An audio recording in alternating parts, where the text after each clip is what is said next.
কিছু মনে করবেন না, শ্রীজাত বন্দ্যোপাধ্যায়দের কোনো আস্তানা হবে না তো? শ্রীজাতকে আপনারা নাকি অ্যারেস্ট করার জন্য নির্দেশিকা দিয়েছেন। দেখুন, এটা খুব দুঃখের ব্যাপার যে একটি চ্যানেল, যেহেতু মানে অন্য একটি চ্যানেল, আমি সেজন্য নাম করতে চাইছি না, সবাই জানেন কোন চ্যানেল, এই চ্যানেল একটা বিকৃত সংবাদ পরিবেশন করেছেন অনেকক্ষণ ধরে। আমরা জানানো সত্ত্বেও যে নির্বাচন কমিশনের এরকম কোনো নির্দেশ ছিল না যে ওনাকে ভোটের আগে গ্রেপ্তার করতে হবে, বা গ্রেপ্তারি পরোয়ানা যেটা কোর্ট জারি করেছে সেই কোর্টের জারি করা গ্রেপ্তারি পরোয়ানা অনুযায়ী পুলিশকে তাকে গ্রেপ্তার করতে হবে।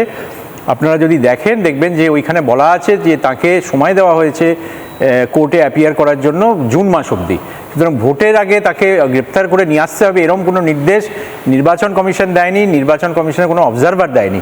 কিন্তু কোনো কারণে এই খবর অনেকক্ষণ ধরে চালিয়ে সেই চ্যানেল বিভ্রান্তি তৈরি করেছেন মানুষের মধ্যে। অনেকে তার ওপর বিষয়টা নিয়ে চিন্তাভাবনা না করেই বিভিন্ন রকম কমেন্টও করেছেন ফেসবুকে বা অন্যান্য জায়গায়। সেগুলো আমাদের নজরে আছে, আমরা সেই চ্যানেলকে ইতিমধ্যেই একটি আইনি নোটিশ পাঠিয়েছি।